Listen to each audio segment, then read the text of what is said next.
We're standing at a tomb that was supposedly prepared by Herod. You saw the sign walking in. This tomb, first century tomb, prepared by Herod for his family. You can see it's a rolling stone tomb right here.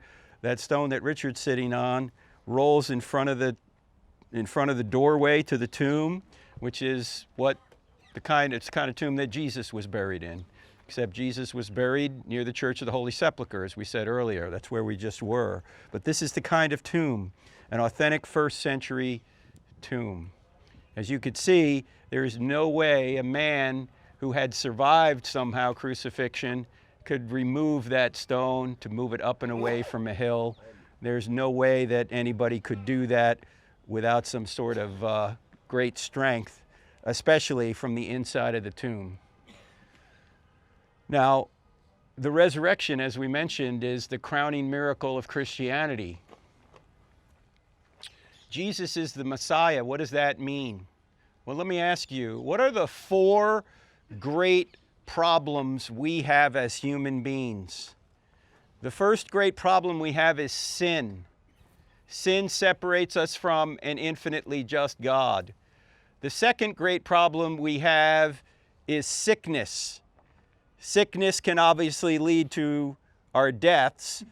And the third great problem we have is nature. Nature can hurt us, quite obviously.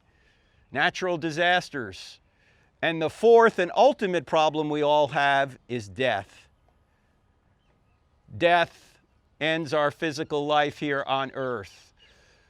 Notice that when Jesus does miracles, he does miracles in those 4 areas. First of all, he's sinless, so he can take care of our sin problem. Second of all, he has power over sickness. He can heal the sick. Thirdly, he has power over nature. He can calm the storm. He can turn water into wine.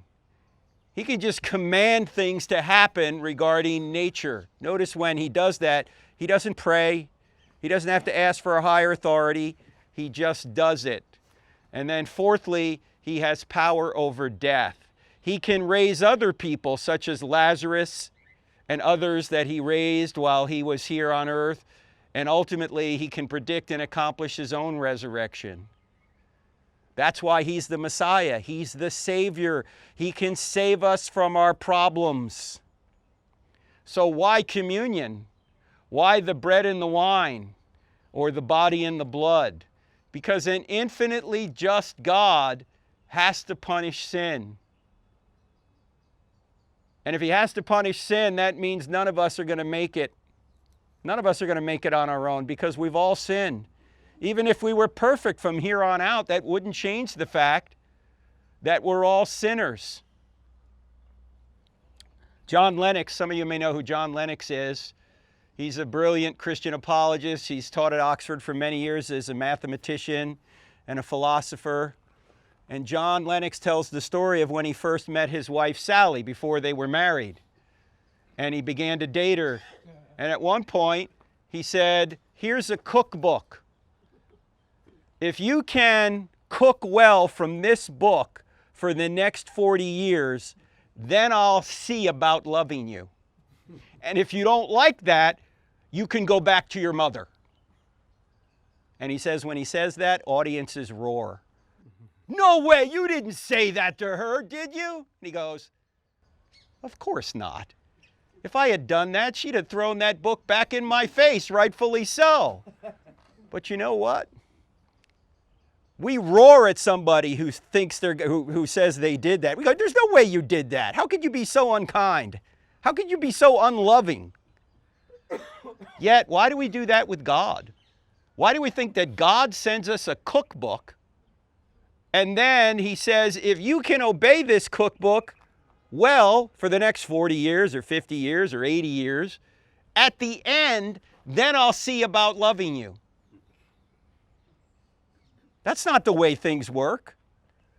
John said to Sally, "I love you right now. And you don't have to earn it, you already have it." Well, the same thing is true about Jesus. Jesus already loves you. You don't have to earn it. You already have his love.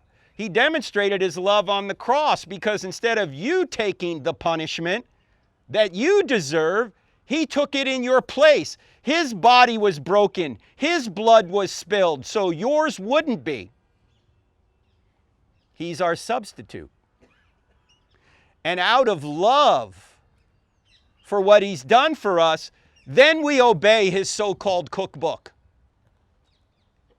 If you love me, you'll keep my commands. In other words, Christianity is all about grace. It's not about a set of rules that you have to obey to earn your love or earn the love of God. You already have the love of God. That's why he went to the cross. So without Jesus, we're all going to pay for our own sins. We're either going to get grace in the afterlife or justice. Does anyone here want justice? No, we don't want justice. We want grace. So that's what this demonstrates. His body was broken and his blood was spilled, so ours wouldn't have to be. So let's enjoy communion, and then we will sing Amazing Grace, because that's what saves us. So Father, thank you for coming, adding humanity to your deity, coming to earth in the form of Jesus, the second person of the eternal Trinity, who lived the perfect life in our place. And us, by trusting in what he did, we can not only be forgiven, but we can be given your righteousness. So thank you that you've given us this as a remembrance, that we could drink your blood and eat your flesh, so that we would remember what you did for us. We thank you in the name of Jesus. Amen. Amen.